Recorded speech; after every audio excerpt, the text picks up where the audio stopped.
Hi there, everyone. This is Jessica Schab, also known as Jessica Mystic, and I'm here interviewing Andrew Basiago, who has physically teleported to Mars and also to the past, to the Battle of Gettysburg, and the future, 2013. I met him at James Gilliland's ranch. We were both speakers and presenters. And so I'm very pleased to have you all meet Andrew Basiago. I appreciate that. So we have so much to talk about. Where do we start? Well, I was thinking today that we could talk about the fact that my paper, The Discovery of Life on Mars, which I published in 2008, which is the first work of science or literature to prove that Mars is an inhabited planet, has a very interesting provenance. In fact, there are data points that relate to the paper that go back to my childhood and the involvement of my late father, Raymond Francis Basiago, who was an aerospace engineer and an electrical engineer who worked for the Ralph M. Parsons Company, but also did work for the U.S. Defense Department, to include the U.S. Air Force and U.S. Navy. And as a result of our project experiences on DARPA's Project Pegasus, there is a linkage, a very profound linkage, that the public deserves to know about the recent discoveries of life on Mars that I've made and information that was in the possession of the U.S. government even 40 years ago, not just establishing that Mars is an inhabited planet, but that 40 years hence I would play a role in developing human understanding about that fact. So let me just explain the different incidents in my childhood that link to my discovery of life on Mars just recently in my late 40s. The first incident that I can remember occurred around 1967 or 68. I was about 6 years old. I had been born in September of 1961, so I'm just estimating based on how old I was when this particular event occurred. What happened was my dad was working at that time for a subsidiary of the Ralph M. Parsons Company called Parsons-Jordan Corporation. And the research that I've done over the last 10 years into my experiences on Project Pegasus and my late father's and that of others who were attached to the project showed that Parsons-Jordan was a company that was created by Parsons to really implement one contract, which was a copper contract that it had with an engineering project involving copper development that Anaconda Corporation was doing in South and Central America, most especially Chile. But my research showed that it was being used as a cover for U.S. time-space research, namely the development of time travel technology on behalf of the U.S. Defense Department, which is in fact what the entire thrust of Project Pegasus was. And so I was enrolled in a public grammar school in New Jersey, not far from my home, and just living during my conventional life in New Jersey, a fairly happy and conventional childhood, growing up in a post-war suburb. I was the youngest of 5 children. And one particular evening after dinner, we had eaten dinner, but my dad was delayed in coming home. Frequently we ate dinner with my father. And he came home around 7 or 7:30 that night, and he had been drinking with some of his friends from work. And so he was slightly inebriated. It was as if he had had several drinks. My father was certainly not an alcoholic, quite the contrary. He was a very, very responsible and disciplined man. But like many people, including myself, occasionally he would enjoy taking drinks socially with colleagues or at some special event. And this was one of those incidents.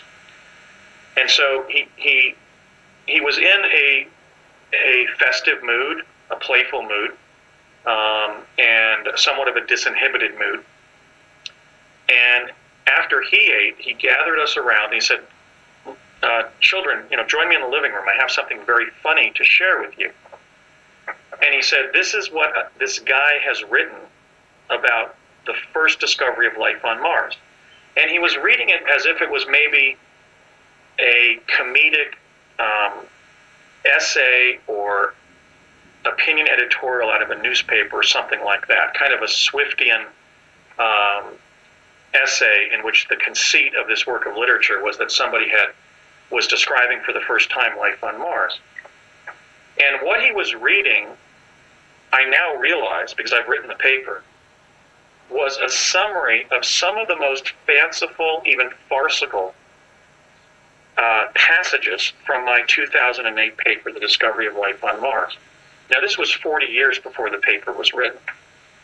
And he found, it's clear to me that the passages that were taken from the paper in this particular incident seemingly must have been passed along to my father to deceive him or to only partially inform him about what's in my paper. I mean, I wrote the paper in a way in which I would prove that Mars is inhabited, and I would write a solid work of natural history that would contain as much evidence as I could to prove my major premises of the paper.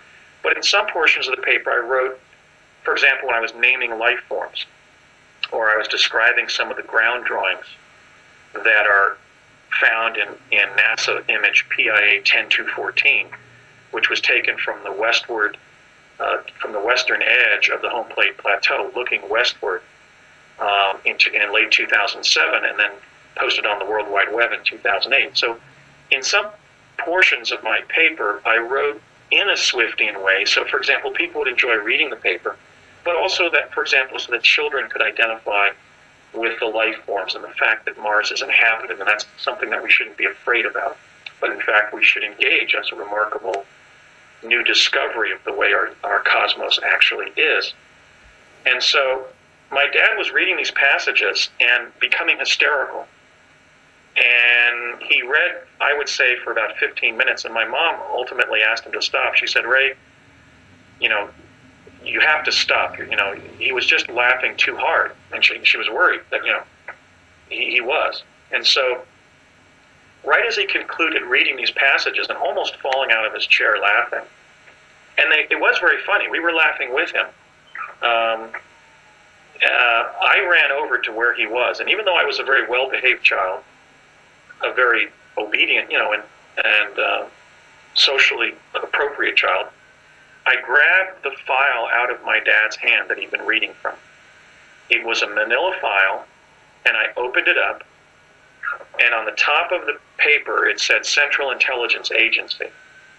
And then there was a caption where I saw my name, and I saw something that read something like Passages from the Discovery of Life on Mars, 2008. And my father suddenly grew very stern.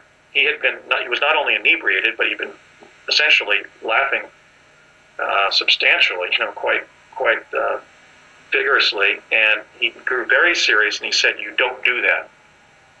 And he snatched it back from me. But I remember that incident because I realized that he wasn't reading something out of the Sunday newspaper that a colleague had passed along to him.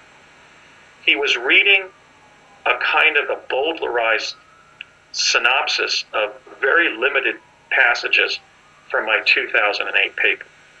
I think I could probably go into the paper tonight and identify what passages they are. They were the passages that were the most Swiftian, that were the most fanciful. So that was the first data point in which the quantum access capabilities of the U.S. government entered my reality in the context of Mars and showed me that 40 years before I wrote my paper, The Discovery of Life on Mars, the U.S. government had it. It had it because it was already sending personnel forward in time via Tesla-based teleportation technology that both my father and I would become substantially involved in as team members in Project Pegasus. He as an engineer for Parsons, who had reporting requirements to the Central Intelligence Agency. And in fact, during my investigation of my experiences in Pegasus, I was consulting through an historian, a university academic, to the CIA and the Office of Naval Intelligence. And when we explored my father's background for the intelligence agency per se, not just as a Defense Department engineer,